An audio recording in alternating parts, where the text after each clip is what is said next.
Kelly, and it's time for your Wednesday Wellness Wake Up with Dr. Sharon, brought to you by the Napa County Chiropractic Association. Good morning, Dr. Sharon. How are you? Good morning, Kelly. It's a wonderful day to be alive in Napa Valley. Yes, beautiful. And I have a fabulous colleague and guest with me today I'd love to introduce. All right, great. I have Dr. Sara Gottfried. Hey, Sara. Good morning. Hello, good morning, everyone. I just want to introduce Sara. She is a board-certified gynecologist, a writer, a yoga teacher from Berkeley, and she's a graduate of Harvard Medical School and founded an integrative medical center in Oakland. And she is going to talk to us about libido, a little bit about low sex drive. And I'm so delighted you're here with us today, Sara. Thank you. Yes. Delighted to be here. You know, we've talked about this issue, and you were telling me in your practice you had several, kind of categories of women that come in with low libido. Tell us a little bit about that. That's right. I would say that decreased sex drive is the most common symptom that I see. My patients are mostly about 30 to 55, and That's supposed to be the peak, right? Or like around the 40s. That's supposed to be like the best time for a woman, right? I think the idea is that it's the best time if you're not a mom and if you're not suffering from perimenopausal symptoms. But in terms of orgasm and lubrication, sometimes that is the peak time. So do you think it has something to do with kind of the shift in women's identity at that time, going from like being their own person to being a mom, or going from being, kind of a young... Oh, right. And like what I think there is what's kind going of on an here? emotional element that might be part of that. What are you thinking about that? Well, I see two peaks in terms of when libido goes down. The first is after you have a baby. So women go from having super high hormone levels, a lot of estrogen, a lot of progesterone. Estrogen is what keeps you kind of juiced and sexy, to absolutely nothing after you deliver the placenta. So one of the peaks is right after you have a baby. But that's a good thing. That's a good thing. I mean, it gets you very focused on having your Right. baby, but really libido gets hijacked for many years afterwards. Oh, so you're not just talking about the first 6 months after the baby's born. You're talking about it can continue on. It continues on. And so a lot of women report that their libido was fine before they had a kid. It may have been good during the pregnancy, but then it tanks after they have a baby. And then sometimes if they're having another baby, every couple years, I can see where that cycle is perpetuated. Sometimes for 18 years. What? Oh my gosh. I think though, yeah. don't you really think that sometimes women just feel extremely fatigued after they have a baby? I mean, I think that was what people almost thought. always, Yeah, right? you're up during the night. No sleep, and if you're breastfeeding and you have all the hormones and you're touched out. Like I remember feeling touched out. Absolutely. At the end of the day, I was like, I had Absolutely. toddlers hanging on me, and it's like, don't touch me. So what are you telling people? Give us some advice. Like, what are you telling people? How can they kind of turn that around, and what can they do about it? Well, for women after they have a baby, I think the key is to maybe broaden your definition of sex so that it's not just the act, it's actually a little broader. So it includes being connected with your partner, something that makes you feel good about being together, skin on skin. Broaden your definition. Sometimes that means watching American Idol, lying in bed with your skin on each other. So not just the act of sex, but sort of broadening your definition. But when you get to that issue of fatigue, so for women who really feel tapped out or touched out, as you said, sometimes that is a hormonal issue. Sometimes it's that their adrenals are burned out. They don't have enough cortisol to kind of make it through their day, or they don't have enough estrogen. And that sometimes is amenable to botanical therapies or... So you mean like actually taking a bioidentical type of hormone that you would have to have that prescribed, or can you get that at a health food store? I mean, how would people find that? Well, you want to know what you're treating, so I definitely recommend working with a clinician who can help you with figuring out what the root cause is of your decreased libido.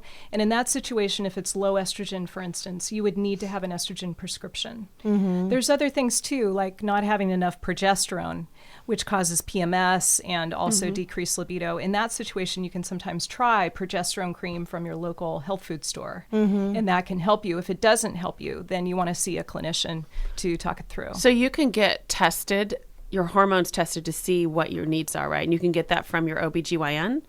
Yeah, you can. And I think that there's much more sophisticated testing than people realize. Okay. But you talked about there's another group too, not just the new new moms, but also women that are kind of going through the beginnings of their early menopausal symptoms. Absolutely. So this is women who are 35 to 50 who at first start to have a decreased progesterone, and that tends to cause low sex drive. Later on, they have a really erratic estrogen that ultimately goes down. So those two things, low progesterone and then low estrogen, tend to cause decreased libido. Women go from having this very predictable rhythm to their estrogen and progesterone to having this unpredictable, confusing rhythm that puts them into survival mode, and sex is the last thing on their mind. And that can start in the 30s. That can start in your 30s. So that doesn't mean menopause. You said perimenopause? Perimenopause. Some people even call it premenopause before they start having symptoms. But if you're really tuned into early signs, like decreased sex drive, it can be helpful as a way of really managing and moving through these issues without having it harm your marriage or harm your relationship. I mean, I know you've really helped moms who come into your practice who have lost some of this feeling of being sexy to kind of help them become alive again. And I know it's not just with prescriptions. Like, you have a much more holistic approach to how to kind of get your groove back and how to, regain that connection with your partner. And so talk a little bit about that, because I know you're not just about, taking a blood test and giving a prescription. So. That's certainly true. The issue, I think, is that libido is much more complicated than just your hormones. So the hormones are an important piece, but certainly relationship connectivity is a big part of how strong your sex drive is, how you're taking care of yourself. So a woman's self-care, I think, is really crucial. Yeah. Are you someone who overgives and there's not enough left for you at the end of the day? Are you doing things to nurture yourself, like exercise and eating well? Those are key parts. And then orgasm. How's your orgasm? I think that's a really important part. Do you have toe-curling orgasms, or is it kind of a quickie that is not very satisfying? Yeah, well, that's... that can have to do with hormones? What do you say? How do you change that? I'm sure a lot of women and men are going, how do you change that? Well, it takes focus. I would say it's almost like a meditation practice. It takes focus and intention and putting time in. So a lot of us don't feel like we have the time. It's sort of the last thing at the bottom of the list after taking your kid to softball and all the other things that you have to do. And I think the key for women is really to own their sexual selves and to demand that in partnership they're having toe-curling sex. So how do you do that? One example is to go to, there's a new book called Slow Sex, which is about orgasmic meditation. It's a 15-minute practice that you do with your partner. That's one example of what I recommend to my patients. Slow sex. That's like slow food, slow like sex. The slow food movement. Exactly, the slow sex movement. Down, baby. Yeah, and I know that Tim Ferriss wrote in The 4-Hour Body, he has a whole section that I think should be mandatory for every man, Absolutely. And this is not just a woman's issue. I think that's a really important point, that it's not just a woman to blame when libido is low. It's a couple's issue. So yes, I think every man listening to this should be reading Tim Ferriss's book, which is based on the same principle by Nicole Daedone. Yeah, I love the fact that, Dr. Sara really brings in this idea that, if you feel like there is a decrease in your sex drive, a decrease in your libido, that you don't immediately blame your partner, or you don't immediately look and say, he's not interested in me or she's not interested in me anymore, but actually check out the hormones, get that squared away, and then also look in the mirror and say, geez, what am I doing to make myself feel good? What am I doing to make my partner feel good? What time am I taking time to ever take a bubble bath with my partner? Geez, we used to do that and like that. Was there an opportunity to, have dinner together, and then, you chose not to. For women, it's a lot of it's in our head, I think. I think men are a little different. They're just physical or they're visual.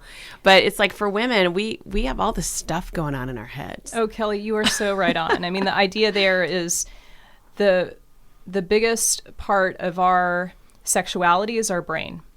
So yes, the clitoris, the vagina, they're very important, but the brain is the most important sex organ that a woman has. And a lot of men don't realize that foreplay is not just the 15 minutes before you have sex. It lasts for a week.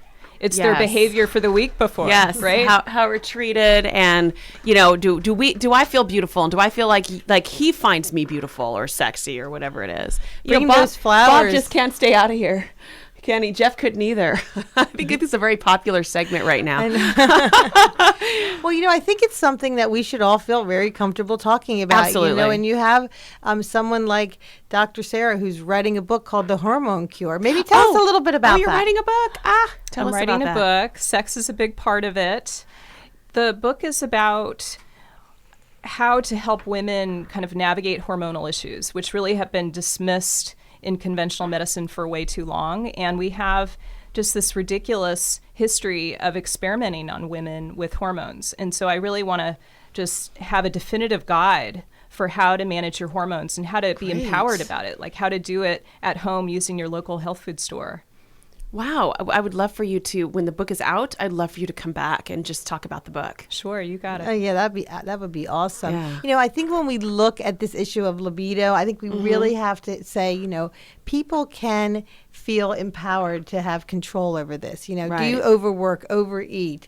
Do you overgive? These are all pieces of, libido is one section of your whole person. Right. And so, the fact that Dr. Sara is like putting that out there in the universe, like, hey, look at yourself, and you can feel empowered. Right. Just like you can decide what your diet looks like, you can also decide what your sex life looks like too.